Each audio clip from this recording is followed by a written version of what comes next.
Ram Ram. India news Haryana देख रहे हैं आप। आपके साथ मैं हूं रोशनी सिंह। बुलेटिन की शुरुआत करेंगे और आपको बताएं, हरियाणा में सर्द मौसम का सिलसिला लगातार जारी है। भारत मौसम विज्ञान विभाग के अनुसार राज्य में मौसम का मिजाज बदलेगा और कई क्षेत्रों में बादल छाए रह सकते हैं।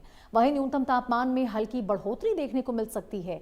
सुबह से सोनीपत और जीटी रोड के अन्य जिलों समेत प्रदेश के अन्य इलाकों में घना कोहरा छाया है। शहर के बाहरी इलाकों में विजिबिलिटी 10 मीटर से भी कम है। इससे पहले शुक्रवार को भिवानी का न्यूनतम तापमान सबसे कम 1.5 डिग्री दर्ज किया गया था। शुक्रवार को औसतम तापमान 1.2 डिग्री में मामूली बढ़ोतरी भी दर्ज की गई थी, लेकिन राज्य का औसत तापमान अब भी सामान्य से 2.1 डिग्री कम बना हुआ है। हिसार में न्यूनतम तापमान में करीब 4.4 डिग्री की गिरावट दिखी गई है। हिसार में तापमान 0.2 डिग्री से बढ़कर 2.2 डिग्री पर पहुंच गया। इसके अलावा नारनौल में तापमान की बात करें तो 2.0 डिग्री और महेंद्रगढ़ में 2.7 डिग्री दर्ज किया गया है। मौसम विभाग की माने तो हरियाणा में अलग अलग स्थानों पर घना कोहरा देखने को मिल सकता है। खासतौर पर सुबह और देर रात को कोहरे का असर रहेगा। हालांकि दिन में धूप निकलने से लोगों को ठंड से थोड़ी बहुत राहत मिलने की उम्मीद भी जरूर जताई गई है।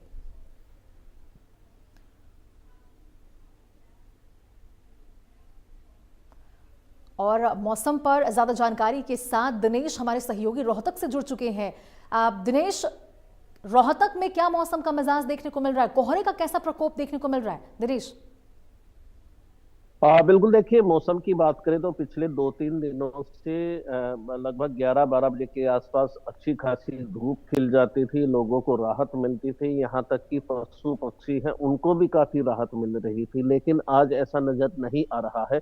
हालांकि 5 से 6 किलोमीटर प्रति घंटे की रफ्तार से हवाएं जरूर चल रही है, लेकिन सबसे चिंता की बात यह है कि घने कोहरे ने जो दृश्यता है वो मात्र 5 मीटर तक ही रख दी है। यानी अब तक की बात करें तो रोहतक में सबसे ज्यादा घना कोहरा आज पड़ रहा है। इसके अलावा लोगों की चिंता एक और जो है बढ़ाई बढ़ाई जा रही है, क्योंकि जो एयर क्वालिटी इंडेक्स है वो 300 के आसपास पहुंच गया है, जिससे लोगों को काफी दिक्कतों का सामना करना पड़ रहा है। मैं आपको दिखाना चाहूंगा कि चारों तरफ घना कोहरा ही कोहरा आपको नजर आएगा। जो दृश्यता है वो मात्र 5 मीटर ही रह गई है। वाहन चालक जो है काफी रुक रुक कर चल रहे हैं और लाइनों में चल रहे हैं, और यही तरीका सबसे अच्छा रहेगा, क्योंकि पिछले दिनों देखा गया था कि जो घने कोहरे की वजह से जो है काफी वाहन टकराए थे और काफी लोगों की इसमें मौत भी हुई थी। हम भी आम लोगों से यही आग्रह करते हैं कि वो लाइनों में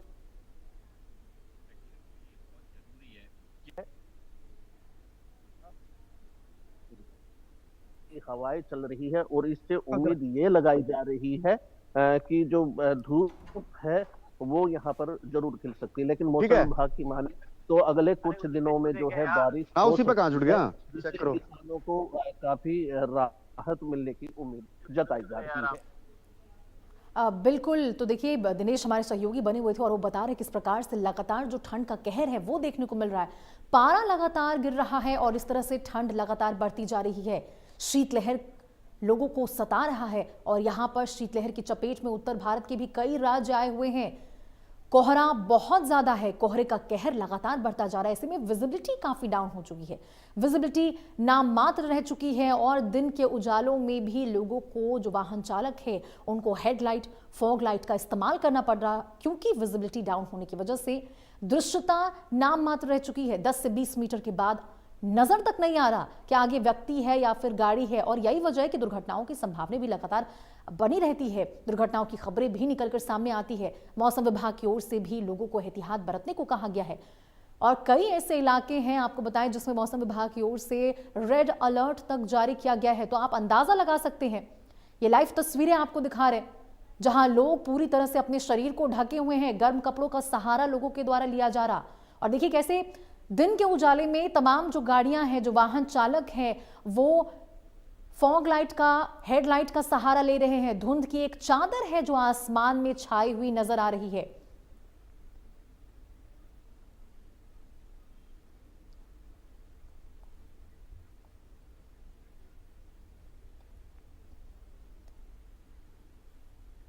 तो दिनेश के साथ हमारे सहयोगी रोहतास भोला भी जिंद से हमारे साथ जुड़ चुके हैं। रोहतास, ये बताइए कि जिंद से क्या तस्वीरें निकलकर सामने आ रही है, कोहरे का कैसा प्रकोप देखने को मिल रहा है? क्योंकि मैं आपके पीछे देख सकती हूँ एक घनी चादर है धुंध की, कोहरे की, जो छाई हुई नजर आ रही है। जी, मैं आपको बताना चाहूंगा, जींद जिले की बात करें तो लगातार एक तरफा से जो है धुंध और कोहरा छाया हुआ। लगातार जो धुंध कोहरा छाने से वहां पर सबसे ज्यादा जो किसान है उनको सबसे ज्यादा फायदा होने वाला। गेहूं की बात करें या सरसों की बात करें, उसमें जो उत्पादन है वो ज्यादा बढ़ेगा। और दूसरी तरफ बात करें तो सबसे ज्यादा जो खांसी जुकाम के जो मरीज है वो ओपीडी सबसे ज्यादा जींद के सामान्य अस्पताल में बढ़ गई है। और जो धुंध और कोहरा है वो सबसे ज्यादा जींद जिले में प्रभावित कर। वही बात करें तो जो वाहन चालक है उनको निर्देश दिए गए हैं कि जो अपनी रेड बत्ती है उसका अलर्ट जारी करे, गाड़ी को धीरे से चलाए। वही बात करें तो हरियाणा सरकार ने जो बच्चों की जो छुट्टियां है वो भी बढ़ा दी गई। वही बात करें धुंध और कोहरे से जिस तरीके से जनजीवन व्यस्त है। वही बात करें तो सर्दी से बचने के लिए लोग है अलाव का सहारा कर रही। बात देखा जा रहा है, एक सप्ताह से जींद जिले में लगातार धुंध और कोहरा बढ़ता जा रहा है। जी बिल्कुल रोहतास, आपने सही बात कही है, क्योंकि देखिए सबसे ज्यादा तो जो बच्चे सुबह स्कूल जाते हैं और जो वाहन चालक हैं उन्हीं को परेशानियों का सामना करना पड़ता है। इसमें जरूरी है कि जो छुट्टियां बढ़ाई गई है या फिर जो स्कूल की टाइमिंग में वो बदलाव हो। दिनेश, देखिए ठंड बढ़ रही है, ऐसे में कोहरा भी बढ़ता जा रहा है और कोहरे की वजह से किसानों को कहीं ना कहीं फायदा तो मिलता नजर आ रहा है, लेकिन तापमान में जिस प्रकार से गिरावट और ज्यादा गिर रही है, तापमान में गिरावट हो रही है, ऐसे में आगे चल के नुकसान भी देखने को मिल सकता है किसानों को।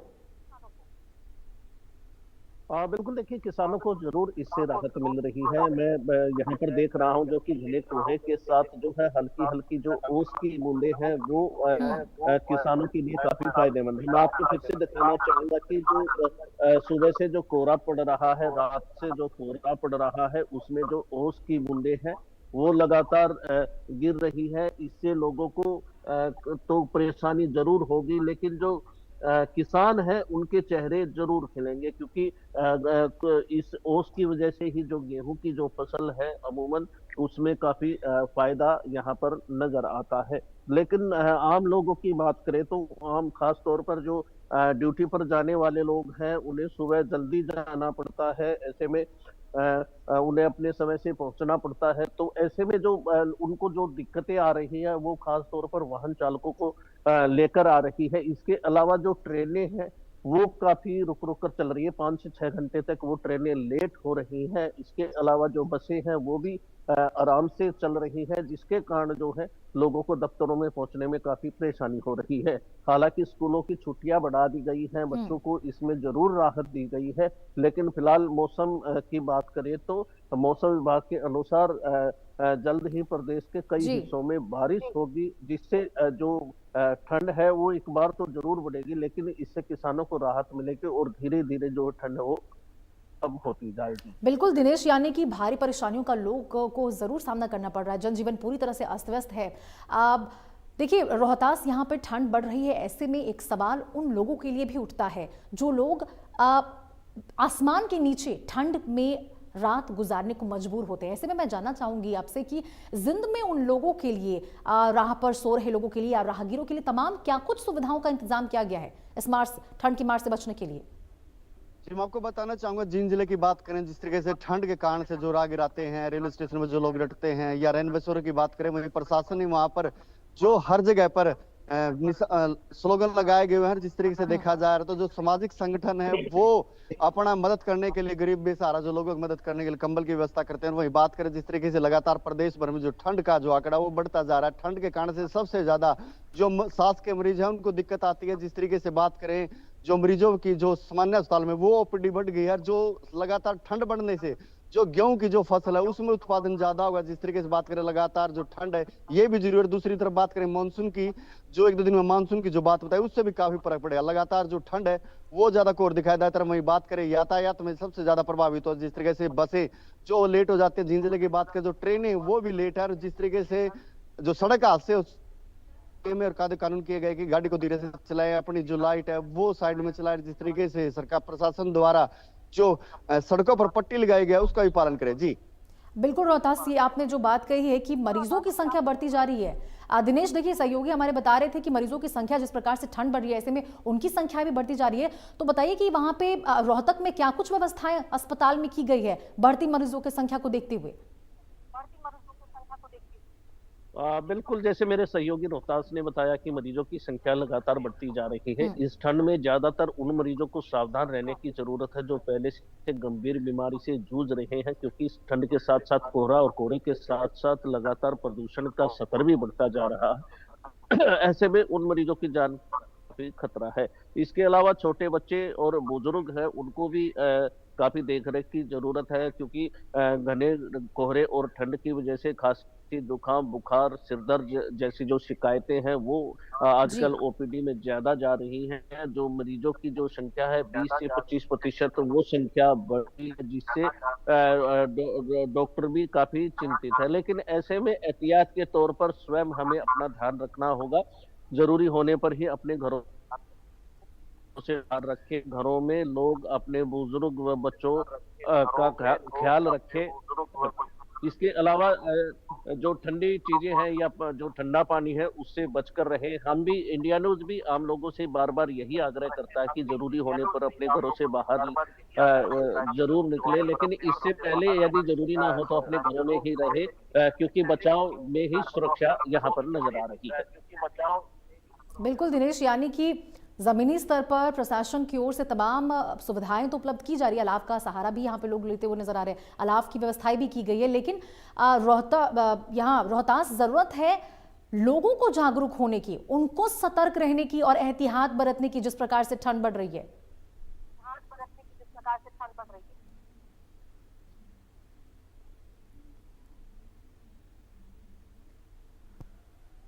तो दिनेश, यहाँ पे लोगों को एहतियात बरतने की जरूरत है, सतर्क रहने की जरूरत है, ताकि ये जो यदि वो घर से बाहर निकल रहे हैं तो उनको अपने रफ्तार पर भी ब्रेक लगाने की जरूरत है, ताकि किसी भी प्रकार की कोई दुर्घटना से बच सके वो।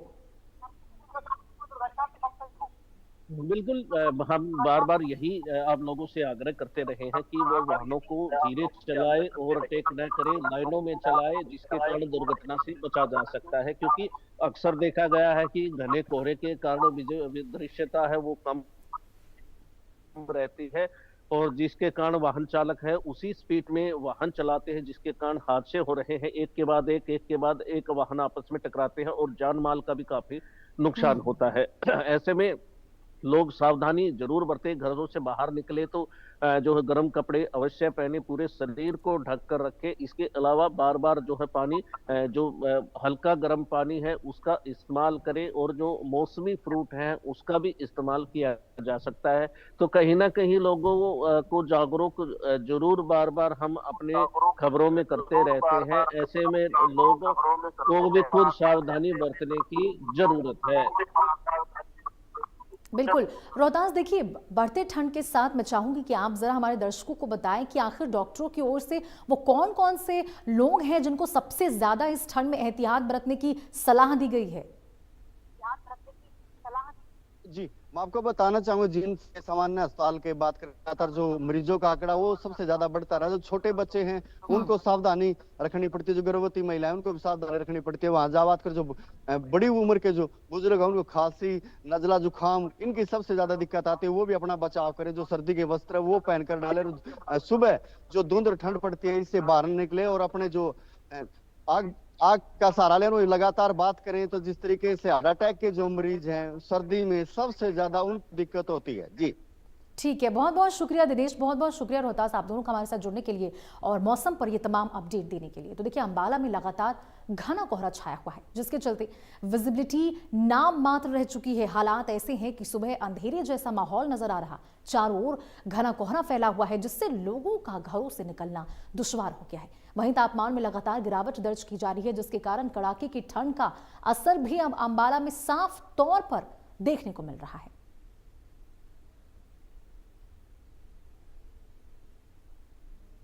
घना कोहरा छाया हुआ है। अगर बात करें विजिबिलिटी की तो नाम मात्र विजिबिलिटी है। तापमान में भी लगातार गिरावट आ रही है, जिसके कारण सर्द हवाएं चल रही है, ठंड का असर देखने को मिल रहा है। मैं तस्वीरें आपको दिखाना चाहूंगा, किस तरह से जो धुंध का असर है वो दिखाना चाहूंगा।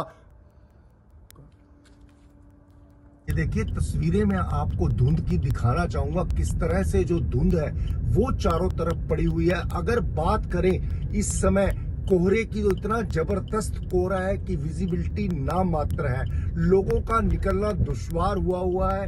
ये मेन सेक्टर्स की रोड है, जहां पर मैं आपको तस्वीरें दिखा रहा हूं, जहां पर कुछ भी दिखना जो है वो दुश्वार हुआ है। और ये लगातार जो कोहरा है वो अंबाला में पड़ रहा है, और इस कोहरे के कारण जो लोगों का जीना है वो दुश्वार हुआ। कहीं ना कहीं सर्द हवाएं भी चल रही है, ठंड का भी असर अंबाला में देखने को मिल रहा है। इसके साथ साथ घना कोहरा जो है वो इतना जबरदस्त है कि विजिबिलिटी नाम मात्र है। लोगों का घर से बाहर निकलना मुश्किल हुआ है, किसी ने जरूरी काम भी जाना है उसको भी दिक्कतों का सामना करना पड़ रहा है। अगर तापमान की बात करें तो तापमान लगातार अंबाला का गिर रहा है, जिसके कारण कि लोगों को समस्याओं का सामना करना पड़ रहा है। और AQI लेवल भी 200 के पार है, जिसके कारण जो सांस की समस्या है वो आम तौर पर रहती है, और धुंध में वैसे भी ये समस्या बनी रहती है। देखिए कितना जबरदस्त कोहरा है, और गाड़ियां जो है वो भी लाइट जलाकर निकल रही हैं, क्योंकि लोगों का जो विजिबिलिटी है नाम मात्र होने के कारण कहीं ना कहीं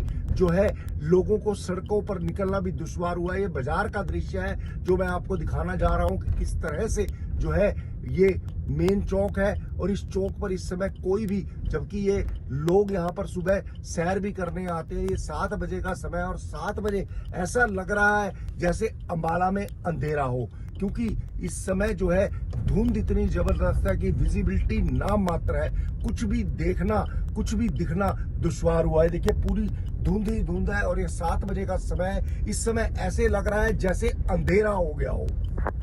तो लगातार आपने देखा किस तरह से धुंध है वो चारों तरफ पड़ी हुई है, विजिबिलिटी नाम मात्र है, लोगों को निकलना दुश्वार हुआ है। कहीं ना कहीं समस्या जो है वो ठंड की और कोहरे की लगातार अंबाला में बनी हुई है। इंडिया न्यूज हरियाणा से संजीव अनंत, अंबाला से। चलिए खबरों में आगे बढ़ते हैं, और चंडीगढ़ से आपको बड़ी खबर बताएं, जहां CM सैनी वित्तीय सहायता वितरित करेंगे। भावांतर भरपाई योजना के तहत उनके द्वारा ये वित्तीय सहायता